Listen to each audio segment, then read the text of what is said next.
Hello students, today we are going to discuss about this chapter, that is life process, that is from CBSE class 10, and in this chapter again we will try to cover all the topics from the NCERT and beyond NCERT also something we will discuss.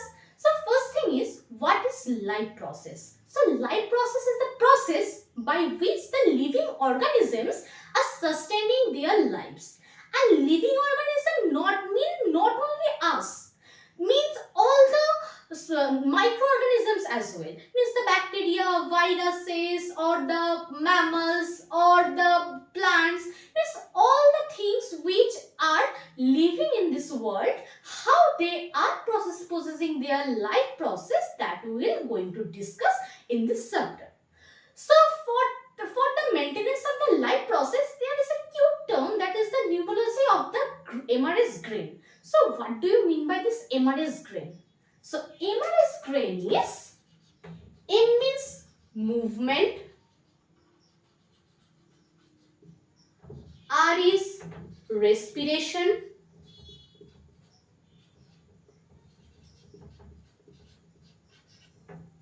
S means sensitivity, then grain, G means growth, R means reproduction,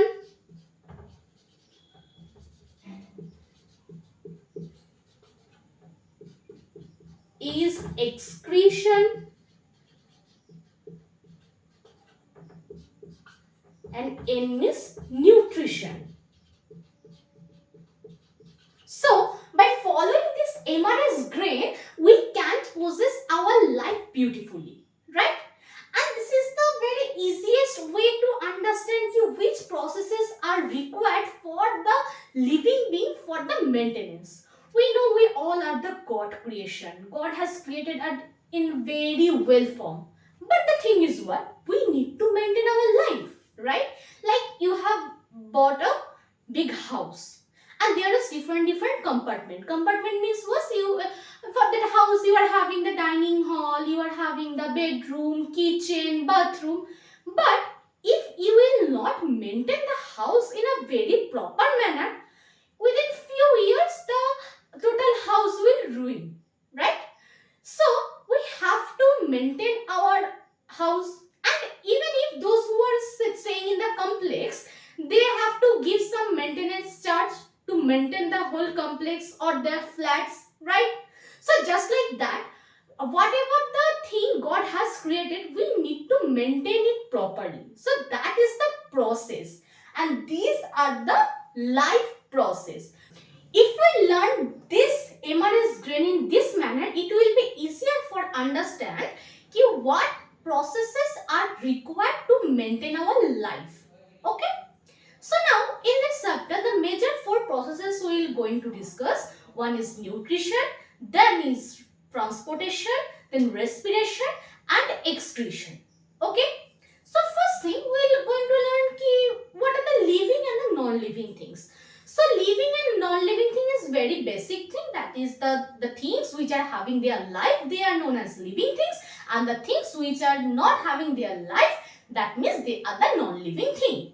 And the living things are maintaining all of this process to maintain their life. Okay? And living things can be multicellular or it can be unicellular. Unicellular means what? The living things which are having a single cell and they are doing all of this process by only one cell. So there are few examples of the unicellular organism, that is the paramecium, amoeba, etc. So these are the organisms which are having only a single cell, and with the help of that cell they are capable to maintain their life process. And the next thing is the multicellular organism. Multicellular organism is kind of a house. In the house we know there are different rooms, right? There is the bedroom, there is the kitchen, there is a dining hall, there is a living room, right? So just like that, in the multicellular organism, they are also having the different compartmentalization or different organs to maintain their life process. Like they are having the heart for the circulation or for the transportation system, or we are having the lung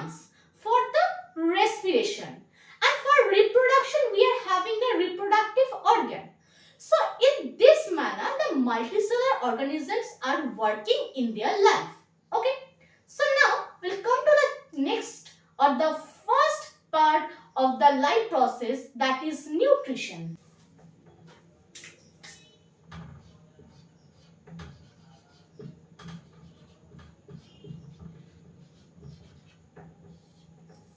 So now, what is nutrition? Nutrition is the process of taking the nutrients. That thing is called the nutrition. Okay, clear?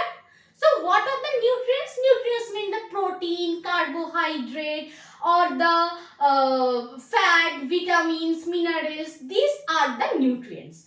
And the way of taking of these nutrients is called the nutrition. Okay, clear?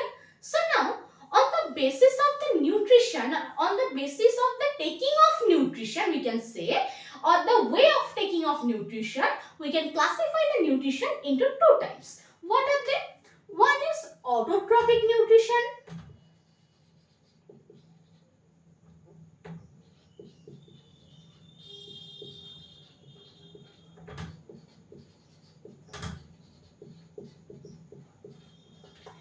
Another one is heterotrophic nutrition.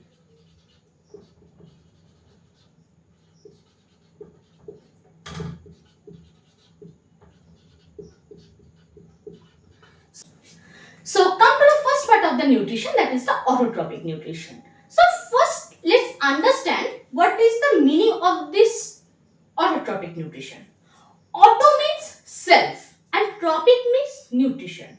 So that means what? In this case, the organisms are self-sufficient to perform this kind of nutrition process. Okay? So self-sufficient means what?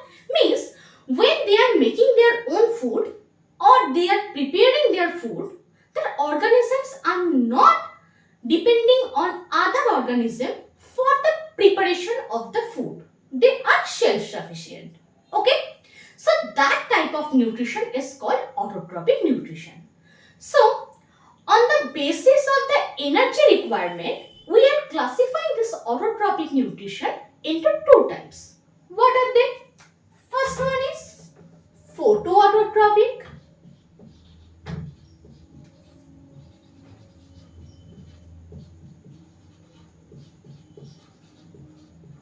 and chemoautotropic.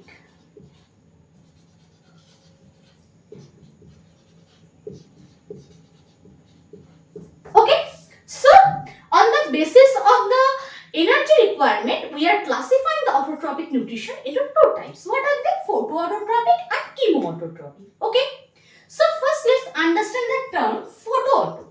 Autotrophic nutrition means I have already told ki the organisms which are self-sufficient, and photo means light. So when the organisms are utilizing the light as the energy source to make their own food, that type of organism is called, or that type of nutrition is called photoautotropic nutrition. Okay, and the example is plant. We know plants are performing photosynthesis and plants are performing the photosynthesis by utilizing the light energy. So that means what? Ki plants are self-sufficient. So they are not depending on any other organisms and they are utilizing the light energy as their energy source. Okay? So this kind of nutrition is called photoautotropic nutrition. Clear? Next thing is chemoautotropic. Chemo means chemicals. So when the organisms are depending on the chemicals or the inorganic sources as the energy source and making their own food, that organism is called chemoautotropic organism, like the bacteria. Because sometimes bacteria are utilizing the sulfur, sometimes they are utilizing the nitrogen, sometimes they are utilizing the nitrite. So these all are the inorganic energy sources, and by oxidizing their energy, they are utilizing it to make their own food. That is why this type of organism is called chemoautotropic nutrition or chemoautotropic organism. Okay, and the examples are bacteria. Bacteria are mostly performing this chemoautotropic nutritional mode. Clear? Now come to the next part, that is the heterotrophic nutrition.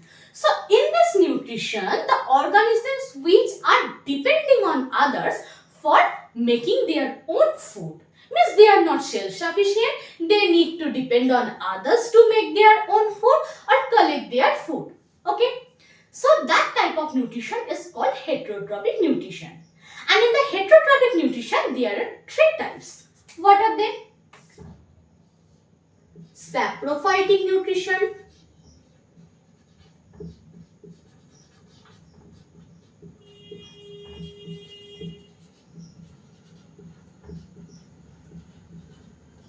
parasitic nutrition,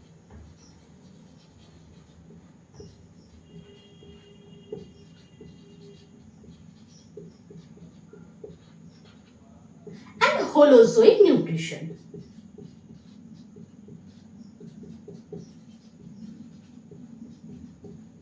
Okay, so these are the three types of heterotrophic nutrition. So first one is saprophytic nutrition. Saprophytic nutrition means when the organisms are taking the nutrition from the dead and decayed matter.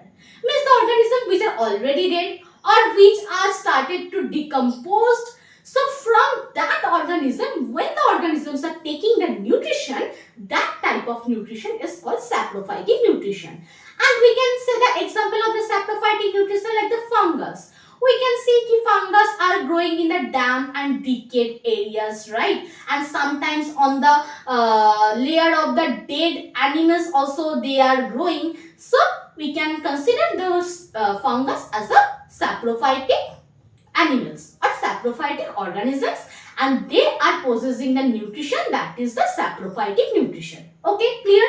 Now the next thing is the parasitic nutrition.